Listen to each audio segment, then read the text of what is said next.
The documents, the whole thing is a witch hunt. Shut up, Trump.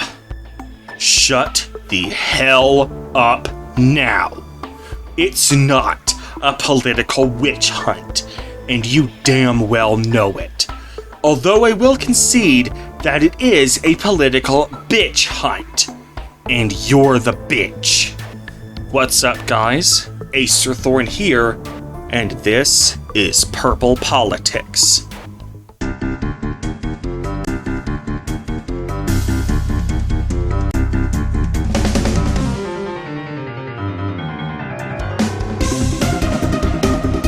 So, Donald Trump has set not one, but 2 world records since leaving office, and is in line to set a 3rd. On March 20th, 2023, Donald Trump became the first former president in U.S. history to be charged with a crime after leaving office. Then, on June 9th, 2023, Trump set a new record by becoming the first former president in U.S. history to be indicted twice, mirroring the record he set during his presidency when he became the first president to be impeached twice. Furthermore, he's on track to becoming the first former president in history to be charged with a crime 3 times after leaving office, although admittedly, his 3rd indictment hasn't happened yet as of the time of this writing.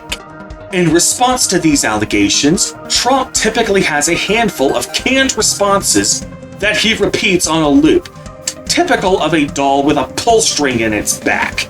The most common one we hear is political witch hunt.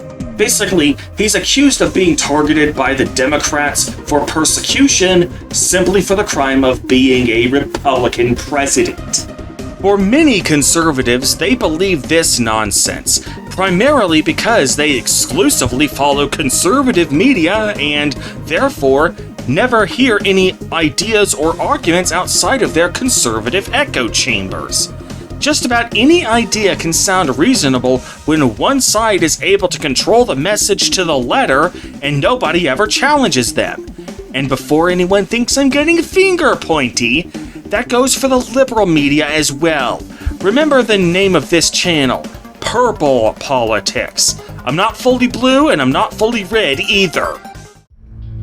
And to show you just how purple I am, let me start with the one indictment where the claim that it's a political witch hunt actually has a sliver of merit to it.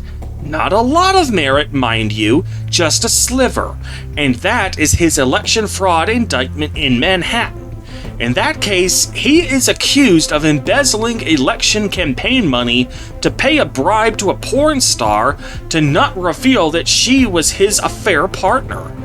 The hush money itself wasn't the crime, it was the fact that he embezzled federal campaign money for what was ostensibly a personal use. Now, why do I believe this indictment has a slight chance of being seen as being motivated by politics rather than the rule of law? Simple. Because prosecutor Alvin Bragg literally campaigned on the promise to indict Trump. Yeah, how can Democrats honestly say that this indictment isn't politicized when it is literally a political promise made during a partisan election? Yeah, that's another point I want to bring up. Apparently, in New York, DA elections are run on partisan tickets. Fuck you, New York. DA elections should not be partisan. So anyway, to all the liberals out there who support this indictment, I ask you this. Why do you care about this? It's not like it directly affects any of you personally. Now, the classified documents case, yes, that affects us. Because I don't know about you, but I sure as hell don't want Russia to come in here and take over just because Trump handed them the schematics for the Death Star that allowed them to learn about the tiny weak hole they can fire lasers into. The classified documents crime harms not just the federal government itself, but also the people who the government are sworn to protect. But this? How are any of you affected by Trump paying hush money to keep one of his affairs quiet? I highly doubt it's simply in the interests of having the law be upheld for its own sake. No, it's almost certainly because you don't like Donald Trump. So you wanted to see him get charged with a crime. Any crime. You honestly didn't care what. Frankly, this reminds me of a very similar story from the 1990s. Remember when Bill Clinton was impeached? Do you all remember what he was impeached for? Officially, he was impeached for perjury, but the actual facts of the case were that he lied about having sexual relations with Monica Lewinsky. I did not have sexual relations with that woman. In other words, he was trying to cover up an affair, just like Donnie here. Unlike the classified documents case, this didn't threaten our democracy, nor did it harm any of the citizens that the government is sworn to protect.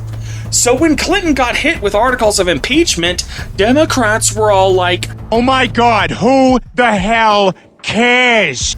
But here, now that the roles are reversed, all of a sudden, justice matters for its own sake.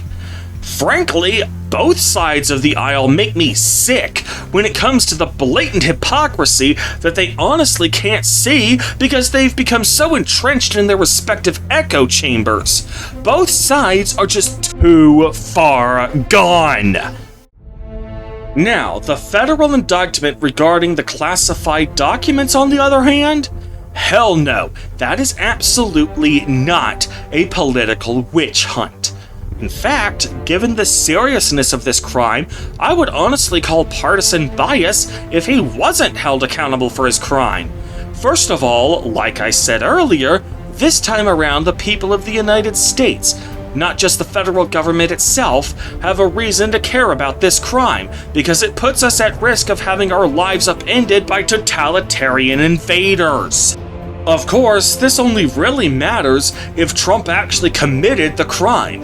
However, to that end, Trump has repeatedly admitted to holding on to these documents. He has made numerous posts on his personal social media website, Truth Social, where he openly admitted to holding on to these classified documents. But what about Hillary's emails? Yeah, I'm gonna get to that, so sit the hell down and shut the hell up. Trump has also gone on live television to insist not only that he declassified the documents, but that he doesn't even need any proof that he declassified them. If you're the president of the United States, you can declassify just by saying it's declassified, even by thinking about it. You lying sack of shit.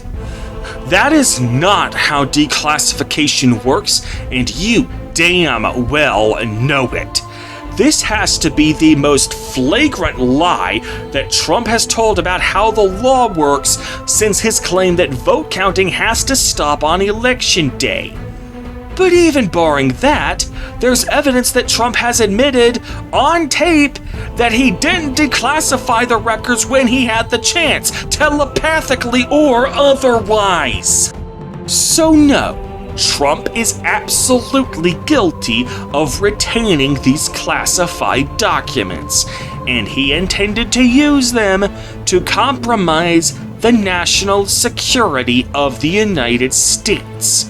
It is not a political witch hunt that he is being held accountable for this act of borderline treason. I would be rioting in the streets if he wasn't held accountable. Speaking of rioting in the streets, that leads me to my next point. We now go from a case of borderline treason to a case of actual treason, inciting the January 6th insurrection at the U.S. Capitol. So far, there has been no indictment, but there has also not yet been a statement by the Department of Justice saying that they won't indict him either. If an indictment does come, it will not be politically motivated. That was the darkest day I have personally had to sit through since 9/11. And unlike 9/11, I wasn't in school, happily distracted by my classwork when it happened. Instead, I was watching in horror, in real time, as a bunch of redneck shitheads stormed the Capitol with the express intent of overthrowing the government. And Trump was the one leading the charge. And don't you dare tell me that he just meant for the protest to be peaceful, because he very clearly did not. Trump is a corrupt shithead, and absolutely nothing is beneath him. He spent the past few months before this moment trying to overturn the election in the courts, telling lie after lie about how the election process is supposed to work, begging the Georgia Secretary of State to pull votes out of his ass to overturn the election in Georgia, even though overturning just that one state wouldn't have swung the entire Electoral College, and begging blue swing states to certify a different slate of electors for no reason. Trump knew that the congressional certification was his last chance at clinging to power, and when Kevin McCarthy called him on an emergency line to beg for troops to be sent, Trump had the audacity to say that it was Antifa, not his own men, who were the ones storming the Capitol. Okay, first of all, Donnie, that is a bald-faced lie, and you damn well know it. You deserve a noose around your neck just for that alone. But, for the sake of argument, let's say that's true.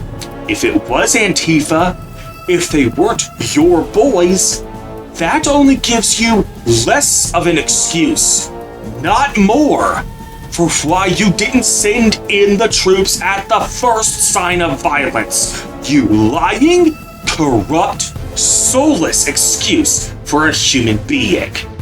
So no, if Trump gets indicted for inciting the January 6th insurrection, it won't be the least bit politically motivated. Deal with it. So when conservatives have the balls to argue in Trump's defense on this issue, they always like to bring up the fact that Hillary Clinton had classified emails that she'd kept for her personal use. They claim the fact that Hillary is getting away with her crimes without being prosecuted while Trump is not is proof of a blatant double standard between the political parties. Okay, first of all, I want to say that even if the lack of a Hillary indictment is a double standard, which I'll debunk momentarily, it doesn't matter. Even if that is true, which it's not, that only means that Hillary should be prosecuted, not that Trump shouldn't be. But even barring that, a lot of Republicans seem to conveniently forget that Trump was president for 4 whole years and could easily have prosecuted Hillary. He chose not to. So the next time you Republicans want to cry like little bitches about the whole double standard between Trump and Hillary, just remember that it was your fault that it came to that. Frankly, at that point, Trump seems like the corrupt one for adhering to some unwritten rule regarding professional courtesy. Not that Biden is the corrupt one because he doesn't follow such a blatantly corrupt policy. But even then, there is actually a good reason why Hillary was never indicted for her emails. Of course, it's not one you'd probably know about if you follow conservative echo chamber media, but it is very easy to find if you follow a wide assortment of pundits like I do. Legal Eagle has created a nice compilation of all the reasons why Hillary was let off without indictment.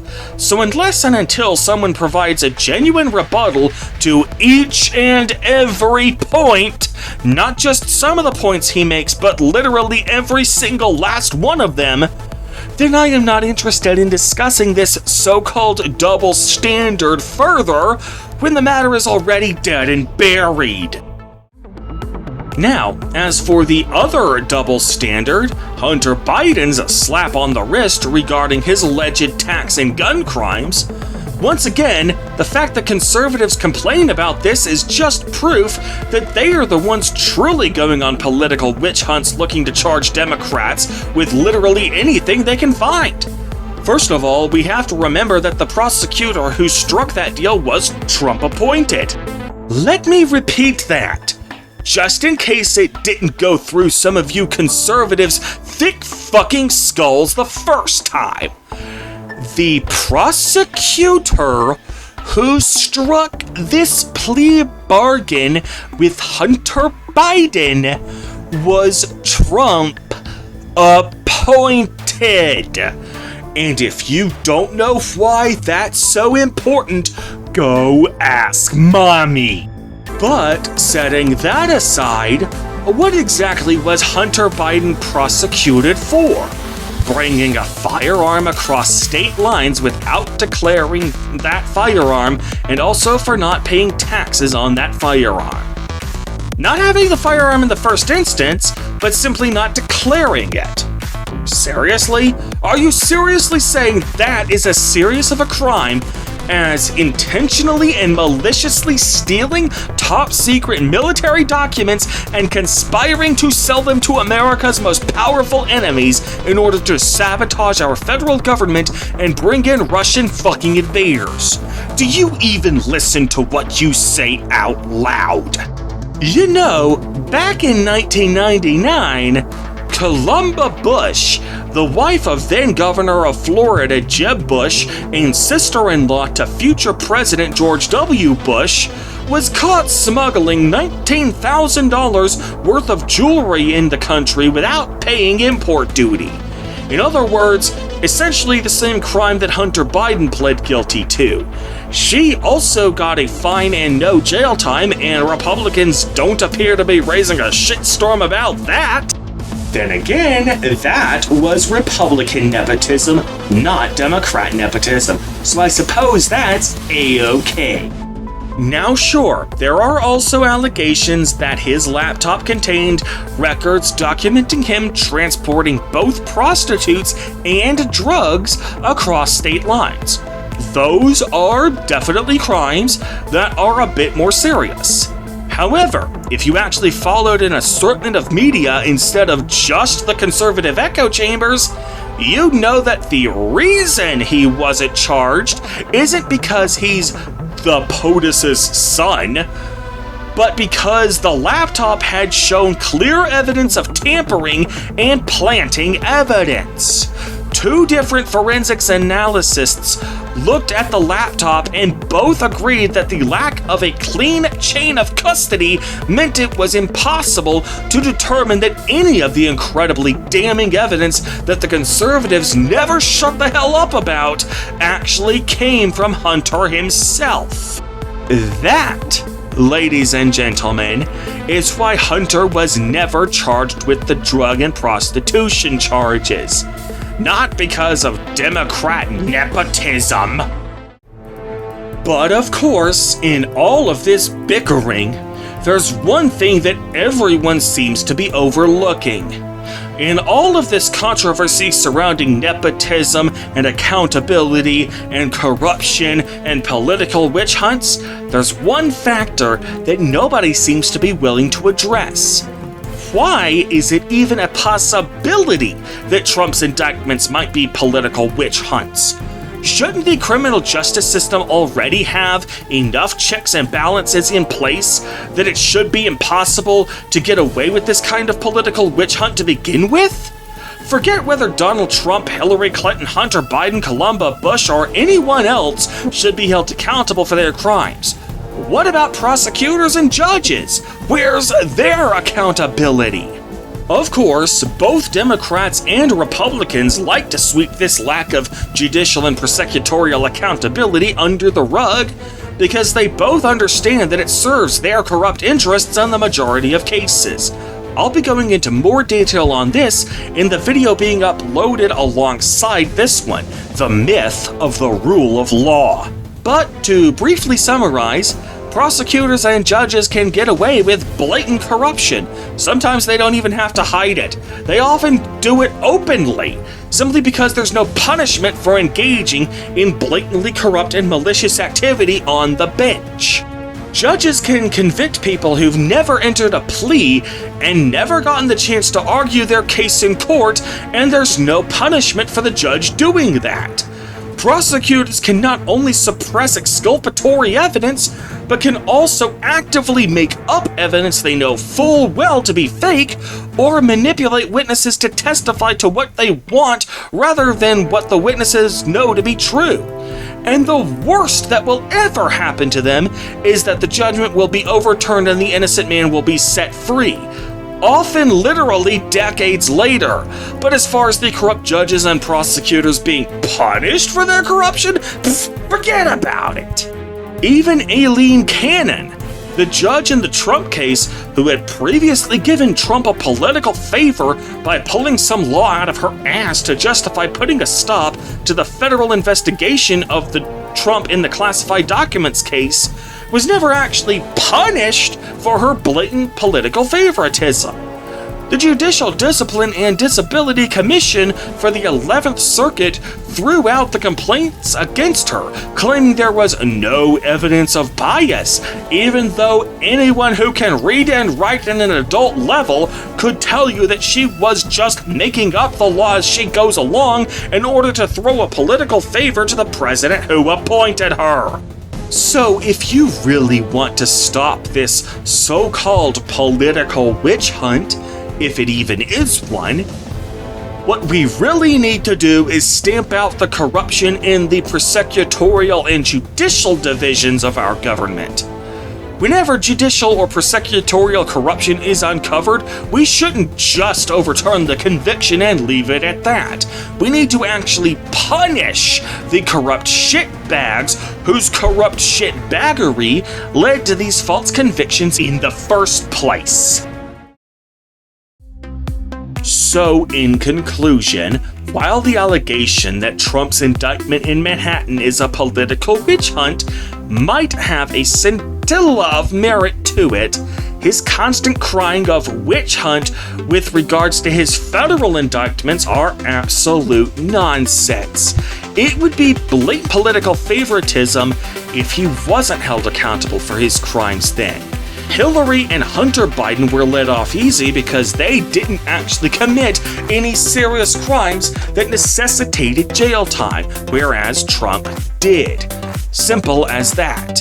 But even barring all of that, if you admit that it's even possible in the first instance for these indictments to be politically motivated, then you are just admitting that the criminal justice system itself has no accountability, at which point, by your own admission, we've got bigger problems than just whether Donald Trump specifically is the subject of a political witch hunt. So that was my take on whether Trump's indictments are a political witch hunt. If you enjoyed this video, regardless of whether you agree with my opinion or not, be sure to subscribe for more Purple Politics videos. Once you've done that, check out my featured video for returning subscribers for ways you can support the channel through monetary donations on my Patreon, as well as over at my main channel. In the meantime, however, I am Acer Forum, and this has been Purple Politics.